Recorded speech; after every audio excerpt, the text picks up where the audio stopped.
Hi everyone, this is Unacademy and I am Shwetank. और हम क्या डिस्कस करने जा रहे हैं, तो 22 ऑफ दिस मंथ, 22 ऑफ अगस्त को आपका टेस्ट हुआ था अन अकेडमी कॉम्बैट। आई एक्सपेक्ट कि आप सबने उसमें पार्टिसिपेट किया होगा। उसमें जो हिस्ट्री वाला सेक्शन था उसके कुछ इंपॉर्टेंट क्वेश्चंस हैं जिनका सॉल्यूशन हम यहाँ डिस्कस करने जा रहे हैं। That's the aim of this session.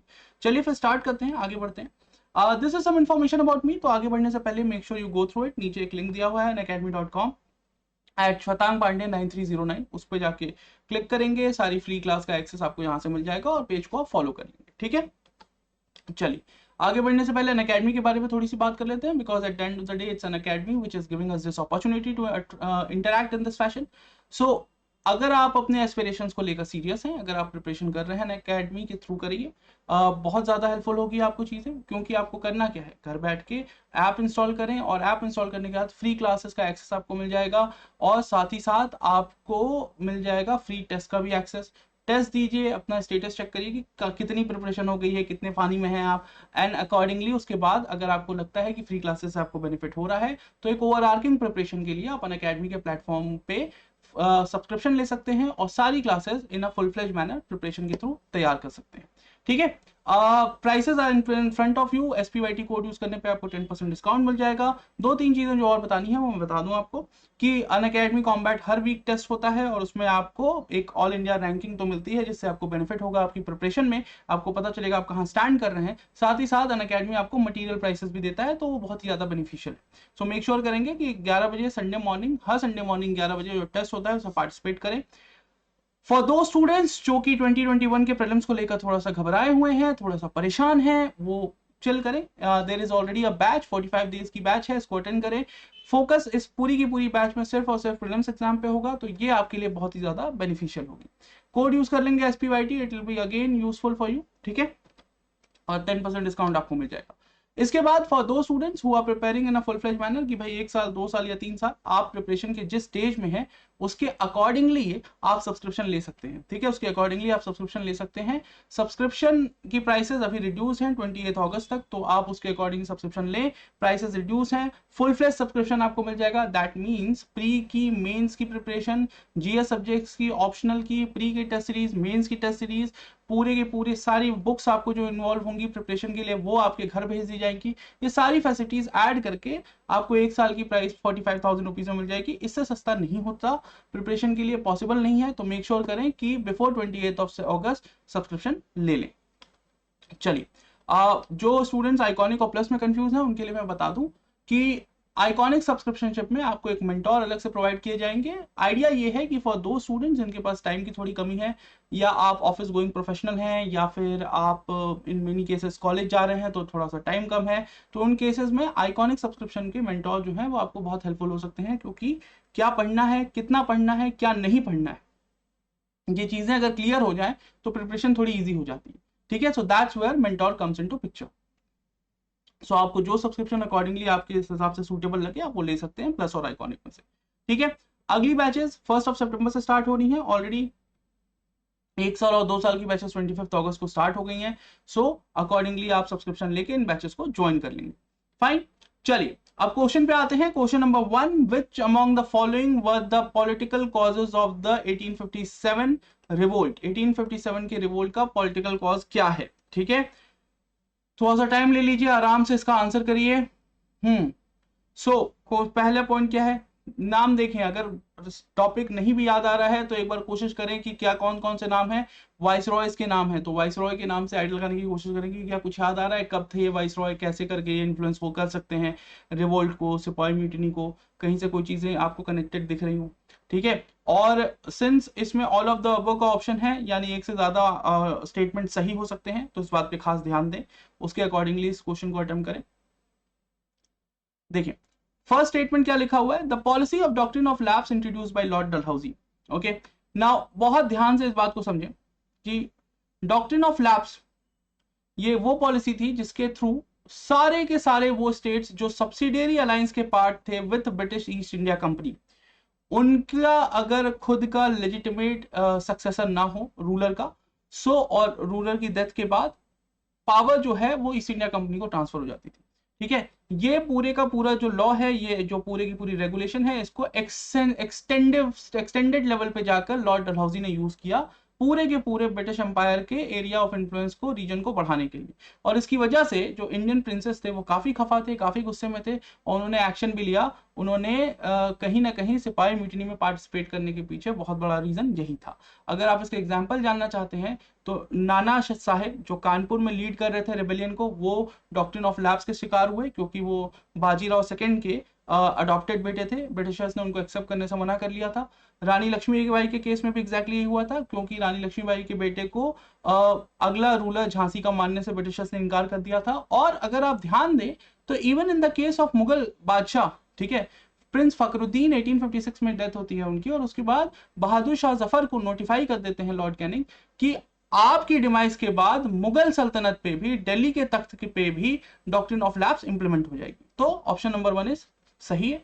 Option number 2 देखिए, the annexation of Awadh on the charges of maladministration, ठीक है, Wajid Ali Shah was the nawab of Awadh. अब वाजिद अली शाह को 1856 में ही मैल एडमिनिस्ट्रेशन बोलकर, ठीक है, वहां पे जो ब्रिटिश रिप्रेजेंटेटिव थे स्लीमन, उन्होंने एक नोटिस दिया, भेजा, उसको डलहौजी ने पास किया, वाजिद अली शाह को लखनऊ से निकालकर और कलकत्ता भेज दिया गया। अवध को ना ही सिर्फ ब्रिटिश रूल के अंदर ले आए British government, British East India company की गवर्नमेंट, बल्कि उसके साथ साथ अवध की आर्मी को बंगाल की आर्मी के साथ मिक्स कर दिया। और अवध की आर्मी के ऑफिसर्स को यह बात बिल्कुल पसंद नहीं आई। That was also one of the main reason Awadh की आर्मी का सिपाही म्यूटिनी में पार्टिसिपेट करने का। So option number 2 is also correct. The policy of subsidiary alliance by lord Wellesley. अभी मैंने आपको बताया कि डॉक्ट्रिन ऑफ लैप्स खाली उन्हीं स्टेट्स पे लगती थी जो सब्सिडियरी अलायंस का पार्ट होते थे। अगर आप सब्सिडियरी अलायंस का पार्ट नहीं है तो आपके ऊपर डॉक्ट्रिन ऑफ लैप्स लग ही नहीं सकती है। So that option is also correct, क्योंकि ये दोनों साथ में मिलाकर तभी आगे ब्रिटिशर्स बढ़ते थे, अगर उनको आपकी प्रिंसली स्टेट को एनेक्स करना है। तो all the options are correct, the correct answer is D, all of the above. That's how it has to be done. ठीक है, इसका सॉल्यूशन सेट आपके सामने यहां भी है, आप इसको बाद में रेफर कर सकते हैं, पढ़ सकते हैं। चलिए अगला क्वेश्चन देखते हैं। The British made a surplus profit by monopolistic control over the Indian market and trade which was ended by now charter act. ठीक है, कौन से चार्टर एक्ट के through British East India company को इंडिया के ऊपर जो मोनोपोली मिली हुई थी रूल करते हुए ट्रेड करने की, वो कौन से एक्ट से छीन ली गई? ठीक है, ये बताना है आपको क्वेश्चन में। अब एक दो चीजें मैं आपको क्लियर कर दूं इस क्वेश्चन को समझाते हुए कि ये चार्टर एक्ट क्या बला है, ये भी आपको समझा दिया जाएगा अभी, वो भी बेनिफिशियली होता है। और ये भी चीज समझ लीजिए कि ईस्ट इंडिया कंपनी क्या काम कर रही थी। ठीक है, और एक तरफ से हम और आपको हमेशा ये बताया जाता है कि जी इंडिया में 2-3 इंपॉर्टेंट एग्रीमेंट थे, चाहे 1613 में जब पहले आप देखते हैं कि जहांगीर जो है वो ब्रिटिशर्स को एक्सेप्ट करते हैं कि भाई आप अपनी फैक्ट्री बना लीजिए, या फिर 1717 में जब फर्रुख शियार जो है वो फरमान जारी करते हैं और ब्रिटिशर्स को ब्रिटिश ईस्ट इंडिया कंपनी को अलाउ कर देते हैं कि आप ट्रेड कर लीजिए, या 1651 में बंगाल में शाह शुजा जो है वो 3000 रुपए एनुअल पेमेंट पे ब्रिटिशर्स को अलाउ कर देते हैं कि पूरे बंगाल में आप जो भी ट्रेड करना चाहते हैं कर लीजिए। ये सारी रियायतें तो इंडियन जो रूलर्स थे उन्होंने ब्रिटिश ईस्ट इंडिया कंपनी को दी, लेकिन British East India company India में अगर ट्रेड करने आ रही है तो अपने सॉवरेन से भी तो परमिशन लेकर आ रही होगी। तो वो परमिशन जो है जो उन्होंने ब्रिटिश रूलर से ली है, that was called as the charter act. अब याद रखिए चार्टर एक्ट हम तो पढ़ रहे हैं भाई चार्टर एक्ट के बारे में 1793, 1813, 1833, 1853, but there have been charter act since 1609। 1609 से हर बार हर कुछ दिन पे चार्टर एक्ट पास होता रहा है ईस्ट इंडिया कंपनी के बिजनेस को लेकर ब्रिटिश पार्लियामेंट की तरफ से। ठीक है, लेकिन वो हमारे सिलेबस में बहुत ज्यादा नहीं है क्योंकि उतना पीछे हमें नहीं जाना है मॉडर्न हिस्ट्री पढ़ते हुए, तो उसकी बात हम अभी नहीं करेंगे। ठीक है, ये चार्टर एक्ट वो लॉज होते हैं जिसको ब्रिटिश पार्लियामेंट पास करती थी to give the trading rights और trying to regulate the work of the East India Company in Indian subcontinent and Indian Ocean region. ठीक है, अब देखो हुआ क्या, रेगुलेटिंग एक्ट आया पहला 1773 में, और उसके बाद पहला चार्टर एक्ट जो इंडिया में डायरेक्टली इंप्लीमेंट हुआ जमीन पे वो था 1793 में। चार्टर एक्ट आया ब्रिटिश ईस्ट इंडिया कंपनी को कंट्रोल करने के लिए। ठीक है, ये वो चार्टर एक्ट था जिसने कहीं ना कहीं कॉर्नवालिस को बहुत हेल्प की। कॉर्नवालिस कोड में, परमानेंट सेटलमेंट जैसी चीजें में, इंडिया में डिस्ट्रिक्ट डेवलप करने में, कलेक्टर्स अपॉइंट करने में, जुडिशरी का सिस्टम ठीक करने में, इन सब काम के लिए चार्टर एक्ट 1793 जाना जाता है। ठीक है, 1813 का जो चार्टर एक्ट है, ये वो चार्टर एक्ट है जिसके through British East India company को ट्रेड इन द ईस्ट की जो मोनोपोली मिली हुई थी। याद रखिए, ट्रेड इन द ईस्ट की जो मोनोपोली थी वो पहली बार British India East India company को जेम्स ने दी थी, जेम्स दी सेकंड ने, जो क्वीन एलिजाबेथ के बेटे थे। ठीक है, वो मोनोपोली अब चार्टर एक्ट ऑफ 1813 से छीन ली गई के थ्रू। अब ये भी मैं आपको समझा दूं कि क्यों छीनी गई, क्या रीजन थे। आंसर तो आपका चार्टर एक्ट 1813 है, इतनी बात आपको पता है, आपका सॉल्यूशन हो जाएगा। लेकिन एक्चुअली हुआ ये था कि वर्ल्ड हिस्ट्री का एक बहुत इंपॉर्टेंट ये फेज है। ये वो फेज है जब नेपोलियन ने ना सिर्फ फ्रांस पे रूल किया, बट पूरे के पूरे यूरोप पे उनका कंट्रोल हो गया एक तरीके से। और इस जमाने में, इस टाइम पे उन्होंने कॉन्टिनेंटल शेल्फ यानी continental rule, continental blockade use किया पूरे के पूरे कॉन्टिनेंटल यूरोप का ब्रिटेन के साथ ट्रेड बंद करने में। ट्रेड छोड़िए, एक टेलीग्राम नहीं भेज सकते थे आप कॉन्टिनेंट, यूरोपियन कॉन्टिनेंट और ब्रिटेन के बीच में। और इसके कारण यूरोप में ट्रेड के अपॉर्चुनिटीज खोने के बाद ब्रिटेन के जो बाकी ट्रेडर्स थे, ईस्ट इंडिया कंपनी के अलावा बाकी लोग भी तो ट्रेड कर रहे थे ब्रिटेन में, वो लोग अब क्या करें, they never had any other option and that's why they pressurise the British parliament कि we also want some new market, कोई नया एवेन्यू खोलिए जहां हम जाके ट्रेड कर सकें, जहां हमें अपॉर्चुनिटीज मिल सकें। And then British government under pressure of other traders, और उनको फ्री इकोनॉमी, फ्री ट्रेड की बात कर रहे थे, लेसेस फेरे उनको यूज करना था, तो उन्होंने क्या किया, उन्होंने ईस्ट इंडिया कंपनी के ऊपर प्रेशर बनाया that you let other traders also participate in the trade in India. Although monopoly सारे ट्रेड पे खत्म नहीं हुई थी 1813 में, चाय का ट्रेड यानी टी ट्रेड और ट्रेड विद चाइना में अभी भी ईस्ट इंडिया कंपनी की मोनोपोली बनी हुई थी, जो चार्टर एक्ट 1833 से खत्म हो गई। लेकिन इनिशियली ओपनिंग जो थी वो 1813 में मिल गई थी, and that's why the answer is B. ठीक है, समझ में आ गया। चलिए, ये इसकी एक्सप्लेनेशन हो गई। क्वेश्चन नंबर 3 देखते हैं, which of the following statement is incorrect with reference to ryotwari system. ठीक है, रैयतवारी सिस्टम, इंडिया में 3 जो मेन लैंड सेटलमेंट के सिस्टम थे, जमींदारी, रैयतवारी एंड महलवारी, उनमें से एक है ये रैयतवारी सिस्टम। और इस पे क्वेश्चन है, एक बार क्वेश्चन को ट्राई करिए and then I will explain. Ryotwari system कौन से एरिया में इंप्लीमेंट हुआ? This system was started by Thomas Munro and Alexander Read in Baramahal district of Tamil Nadu. The raids were given the complete ownership of land now, and the rate of land taxes was very low. A total of 51% of British Indian areas was under the Rayatwari system. It was later spread to Madras, some parts of Bombay, East Bengal, Assam and Coorg. ठीक है, और आपको question में answer क्या करना है कि which of them is incorrect. ठीक है, इनकरेक्ट बताना है, करेक्ट नहीं बताना है। चलिए, अब अगर आपने इस क्वेश्चन को अच्छे से देख लिया हो तो मैं थोड़ी सी चीजें एक्सप्लेन कर दूं जिससे आप ये क्वेश्चन कर पाए। देखिए, सबसे पहले जो लैंड सेटलमेंट इंडिया में आया प्रॉपरली वो आया 1793-94 में, परमानेंट सेटलमेंट। ये बंगाल और आसपास के इलाकों पर इंप्लीमेंट हुआ ये, क्योंकि ये वो टाइम था जब पूरी की पूरे मद्रास प्रेसिडेंसी, जो जिस साइज में आपको मद्रास प्रेसिडेंसी बाद में दिखता है 19th और 20th सेंचुरी में, उस साइज का कंट्रोल नहीं था ब्रिटेन के ऊपर। जब मद्रास प्रेसिडेंसी में का एक बहुत बड़ा हिस्सा जो था वो पहले कर्नाटक सल्तनत या आर्कट की सल्तनत के अंदर आता था, और इसलिए वहां पर इनिशियली परमानेंट सेटलमेंट या इस तरह की चीजें इंप्लीमेंट नहीं हुई। बाद में जब ब्रिटिश ईस्ट इंडिया कंपनी के ऑफिसर आएंगे like Thomas Munro, Alexander Reid, उसी समय आप देखेंगे कि एक बहुत बड़ा हिस्सा जो है वो मद्रास प्रेसिडेंसी में जोड़ा जाएगा, कर्नाटक की सल्तनत या आर्कट की सल्तनत और मैसूर के एरिया को काट के। और इन इलाकों में अब देखा गया, क्योंकि परमानेंट सेटलमेंट में ऐसा लग रहा था कि जमींदार उतनी एफिशिएंसी से टैक्स कलेक्ट करके ब्रिटिश गवर्नमेंट को, ब्रिटिश ईस्ट इंडिया कंपनी को नहीं पे कर रहे थे। अंडर दो सर्कमस्टांसेस कई सारे ऑफिसर्स का ये कहना था कि क्यों ना डायरेक्टली फार्मर से, पेजेंट से ही टैक्स कलेक्ट कर लिया जाए। और क्योंकि इस एरिया में जो पुराने रिकॉर्ड कीपिंग थे वो बेटर थे, रैयत के पास उनका ऑलरेडी पट्टा था जमीनों का, तो रैयत यानी कि जो पेजेंट्स थे उनको, तो इसलिए रैयतवारी सिस्टम इस एरिया में शुरू कर दी गई। ठीक है, हमें क्वेश्चन बताना है कि कौन सा इसमें गलत है। तो पहला ऑप्शन बिल्कुल सही है, तमिलनाडु मद्रास प्रेसिडेंसी के आसपास के इलाकों में 12 महल वो डिस्ट्रिक्ट है जहां सबसे पहले रैयतवारी सिस्टम इंप्लीमेंट किया गया। ये पॉइंट बिल्कुल सही है। दूसरा पॉइंट लिखा है the ryots were given the complete ownership of the land now and the rate of land tax was very low. Now this point is absurd, क्योंकि अगर आप ऐसे भी कुछ नहीं जानते हैं तब भी आप इतना जानते हैं कि किसी भी हालत में ब्रिटिशर्स कभी भी टैक्स को कम नहीं रखते थे। पूरा प्लान ही यही था कि आप ज्यादा से ज्यादा लोगों से रेंट और रेवेन्यू कलेक्ट कर सके। तो land tax was never low, so low की बात ही नहीं है। B option is the one which is incorrect. हमें आंसर यही देना है that which of them is incorrect. So B हमें यहां इनकरेक्ट मिल गया।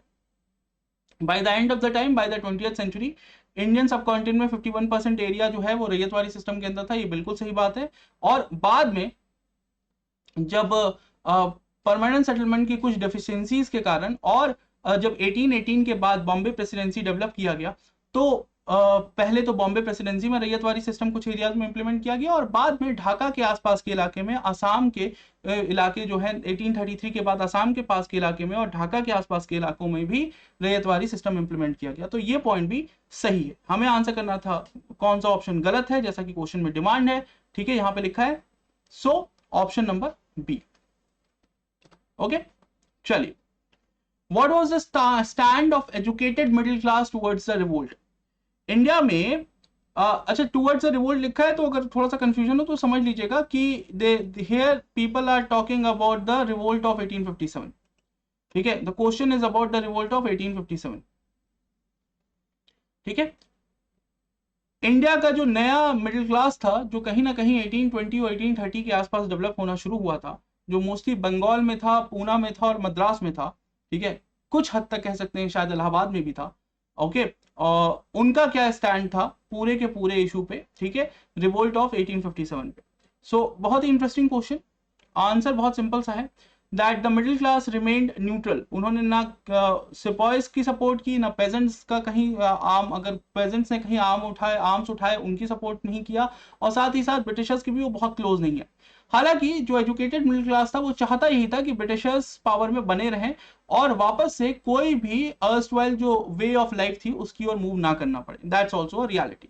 सो जो एजुकेटेड मिडिल क्लास था, इसमें आप किसको ले सकते हैं? देखिए, जिन लोगों को आप जानते हैं 19th सेंचुरी रेनेसांस के लिए, इंडियन रेनेसांस के लिए, चाहे राजा राम मोहन रॉय हो, या फिर केसी सेन हो, या फिर ईश्वर चंद्र विद्यासागर हो, ठीक है, या फिर थोड़ा बाद में भी अगर आप देखेंगे तो गोखले हों या दादा भाई नेहरू जी हों, ठीक है, या अगर डेक्कन की तरफ देखेंगे तो जाम्बेकर हों, ये सारे के सारे लोग जो हैं ये कहीं ना कहीं उसी एजुकेटेड मिडिल क्लास से आते हैं जिनको western education, western way of life का बेनिफिट मिला था और उसको फिर उन्होंने इंडियन सिस्टम में यूज किया। सो जब 1857 का रिवोल्ट हो रहा था, so these people were highly impacted. ये बिल्कुल नहीं चाहते थे, क्योंकि ये वो लोग थे जो इंडियन सोसाइटी में चेंज लाने की कोशिश कर रहे थे। इंडियन सोसाइटी को जो एक बहुत ही ज्यादा ऑर्थोडॉक्स किस्म की बनती जा रही थी, उसको रैशनलाइज करने की, रैशनल आइडियाज की तरफ ले जाने की कोशिश कर रहे थे, और इसलिए वो बिल्कुल भी किसी भी हालत में किसी भी रेबेलियन, किसी भी सिपाही म्यूटिनी का पार्ट नहीं बनना चाहते थे। अब क्योंकि ये क्वेश्चन मैं एक्सप्लेन कर रहा हूं, I just give you example of Jyotiba Phule. Jyotirao Phule के बारे में आप सब जानते हैं, सत्यशोधक समाज जिन्होंने बनाया था। ज्योतिबा फूले और उनकी वाइफ सावित्री राव फूले दोनों मिलकर फीमेल एजुकेशन के लिए, फीमेल एमेंसिपेशन के लिए बहुत काम करते थे। उन्होंने 1850 आते आते 1852 आते आते 3 स्कूल खोल लिए थे पूना में, जहां वो ऑप्रेस क्लास, ऑप्रेस कास्ट की फीमेल बच्चियों को, लड़कियों को फ्री एजुकेशन प्रोवाइड कराते थे। देखिए, जो डेटा है वो ये कहता है कि 1852 आते आते फूले के स्कूल में 273 फीमेल स्टूडेंट्स पढ़ती थी, जो उस समय के लिए बहुत बड़ी बात थी। लेकिन 1857 के रिबेलियन के कारण फूले को बहुत बड़ा नुकसान हुआ, क्योंकि जितने भी वेस्टर्न लोग थे, यानी वेस्टर्न ऑफिसर्स थे, ब्रिटिश ऑफिसर्स थे, जो फूले को कई बार फंड कर देते थे इन तरह के इनिशिएटिव्स के लिए, उन्होंने फूले को फंड करना बंद कर दिया और फूले को अपने सारे स्कूल बंद करने पड़े। वुमेन एमेंसिपेशन, वुमेन एजुकेशन का जो काम कर रहे थे वो बंद करना पड़ा। तो इसीलिए मैं आपसे एग्जाम्पल के तौर पे बोल रहा हूं कि एजुकेटेड मिडिल क्लास बिल्कुल भी नहीं चाहता था कि ब्रिटिशर्स के साथ कोई भी उनकी पावर में, स्टेबिलिटी में छेड़छाड़ हो, समवेयर अराउंड 1850, 1860 एंड इवन 1870। ठीक है, that is just an example, option is B. चलिए question number 5th, match the following Congress session with the contemporary political issues. Now this is something very very very interesting and ये भी मैं आपको समझा देता हूं कहां कहां पर क्या क्या चीजें हुई थी।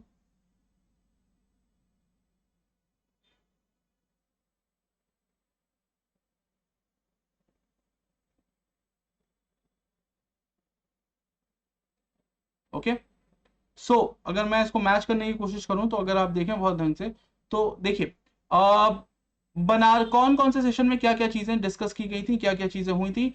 Amritsar session 1919 you can directly connected to Jallianwala Bagh, क्योंकि 13 अप्रैल 1919 को जलियांवाला बाग का इंसिडेंट हुआ था और उसके बाद उसी साल दिसंबर 1919 में अमृतसर में कांग्रेस ने अपना सेशन कॉल किया था। ठीक है, उसी तरीके से अगर आप कलकत्ता स्पेशल सेशन 1920s की बात करेंगे या फिर अगर आप बनारस सेशन 1905 की बात करेंगे तो आप उससे डायरेक्टली कनेक्ट कर सकते हैं पार्टीशन ऑफ बंगाल को। ठीक है, अगर आप कलकत्ता सेशन 1920 की बात करेंगे तो उससे आप महात्मा गांधी का नॉन कोऑपरेशन मूवमेंट कनेक्ट कर सकते हैं और नागपुर से वो कनेक्ट होगा, ज्यादा बेटर है। कलकत्ता सेशन 1920 से आप recognition of working committees of Congress of linguistic basis को कनेक्ट कर सकते हैं, that will be much better. ठीक है, नागपुर सेशन 1920 से आप Mahatma Gandhi move the non cooperation resolution, तो ये सारी चीजें कनेक्ट होंगी। ओके सो इसका आंसर बी है and that is also very simple. चलिए consider the following statements about the Karachi session of the Congress. Now इसको थोड़ा ध्यान से समझिए। The Gandhi Irwin Pact, consider the following statement, Karachi session. तो Karachi session कब हुआ था पहले तो आपको ये पता होना चाहिए।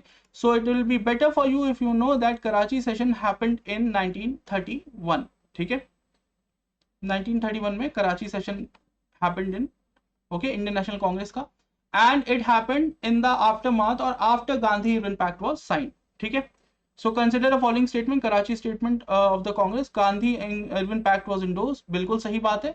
इसी गांधी इरविन पैक्ट साइन करके गांधी जी जब कराची गए, कराची में उनको कांग्रेस ने सपोर्ट किया और उसके बाद कांग्रेस ने गांधी जी को कांग्रेस का सिंगल अलोन रिप्रेजेंटेटिव बनाकर राउंड टेबल कॉन्फ्रेंस में, सेकेंड राउंड टेबल कॉन्फ्रेंस में इंडिया से भेजा। तो Gandhi Irwin pact was endorsed in Karachi session, ये बिल्कुल सही बात है। Resolution on fundamental rights was also passed. This is also correct. In total, 19 fundamental rights were given to the Indian people. So this is also correct. ठीक है, Congress Working Committee was authorized to launch a civil disobedience movement. Now this is wrong.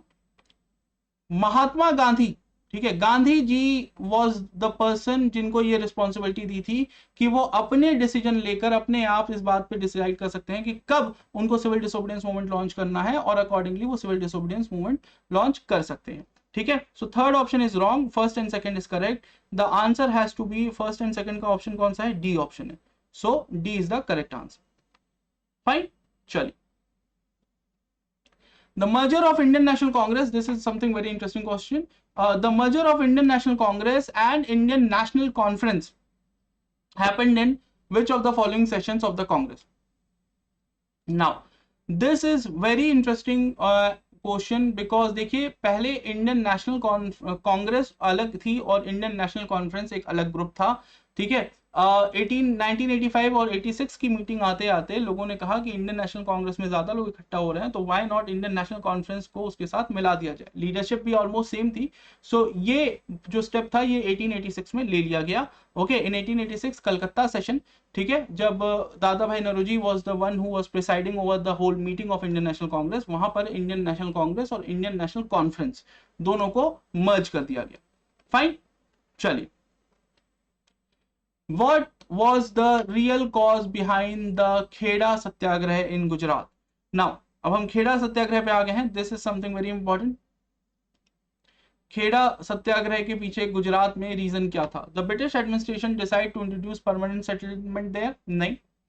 The Gujarat, देखिए खेड़ा जो है वो गुजरात में है, गुजरात में permanent settlement implement नहीं होता था, वहां पे रैयतवाड़ी सिस्टम इंप्लीमेंट होता था और कुछ एरियाज में जो ऊपर गुजरात के नॉर्दर्न रीजन है वहां पर महलवाड़ी सिस्टम इंप्लीमेंट होता था।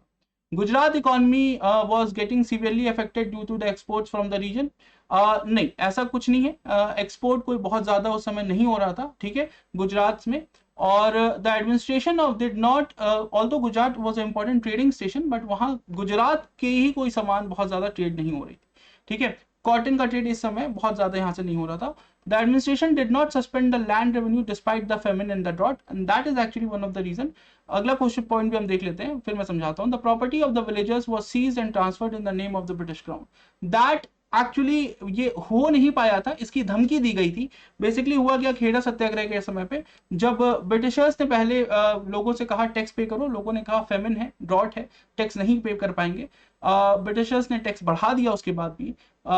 फेमिन और ड्रॉट से पीड़ित लोग खेड़ा से कांग्रेस की हेल्प मांगने गुजरात में गए। वहां पर गांधी जी से भी बात हुई और फिर गांधी जी ने ये रिस्पॉन्सिबिलिटी डाली वल्लभ भाई पटेल पे कि इशू को रिजॉल्व करिए वहां जाकर। वल्लभ भाई पटेल ने जब वहां गए तो वहां पे ये पता चला कि ब्रिटिश गवर्नमेंट ने ये बोला है कि अगर आपने अपना रेंट, अपना रेवेन्यू पे नहीं किया, अपने हिस्से का टैक्स पे नहीं किया, तो गवर्नमेंट आपकी प्रॉपर्टी को ब्रिटिश क्राउन को हैंड ओवर कर देगी। इससे बचाने के लिए गुजरात में एक प्लान बनाया गया, और ये प्लान वल्लभ भाई पटेल ने बनाया कि जिन भी लोगों को टैक्सेशन का डर लग रहा है कि सरकार उनकी प्रॉपर्टी को जब्त कर सकती है, वो सरकार के आने से पहले ही अपनी प्रॉपर्टी जो है वो कांग्रेस को दे दे, लीगली कांग्रेस को हैंड ओवर कर दे अपनी प्रॉपर्टी। जब आपके पास कुछ रहेगा ही नहीं, आप बैंकरप्ट बता देंगे खुद को, तो आप कांग्रेस को प्रॉपर्टी चली गई, आप बैंकरप्ट हो गए, ठीक है, कोई बात नहीं। अब अगर आपके पास गवर्नमेंट आएगी भी, आपको कि जी कुछ है ही नहीं, घर भी नहीं है मेरे पास, ये मेरा घर है ही नहीं, तो सरकार आपसे जबरदस्ती पैसे कैसे अब निकलवा लेगी? आपके पास कुछ नहीं है तो कुछ नहीं कर सकते हो, तो वो चले जाएंगे, उसके बाद देखा जाएगा, उसके बाद कांग्रेस आपको चीजें वापस कर देगी। और कांग्रेस में जब इतने सारे लोगों की प्रॉपर्टी एक साथ आ जाएगी, तो फिर वहां जाकर फिर गवर्नमेंट इशू क्रिएट नहीं करेगी। So that was the main intention, how it whole thing operated, ठीक है। So the property of villages was seized, नहीं सीज हुई नहीं थी, सीज करने की धमकी दी गई थी। सो क्वेश्चन 8 का सी इज द आंसर, ठीक है। सो आई होप ये चीज आपको समझ में आ गई होगी, खेड़ा सत्याग्रह में कैसे हुआ। These were the important questions which needed to be discussed, and I hope आपको क्वेश्चंस और उसके सॉल्यूशन और under which circumstances all these things happened, why these statements को नियर बाई रखा गया कि आप किस तरह से नियर बाई कंफ्यूज हो जाए, ये सारी चीजें समझ में आ गई होंगी। Thanks a lot for attending the session, that will be all for today. Okay, let's catch up with another session very soon. Meanwhile, combat के लिए register कर लीजिएगा Sunday morning 11 o'clock, and yeah, that will be all. Thank you.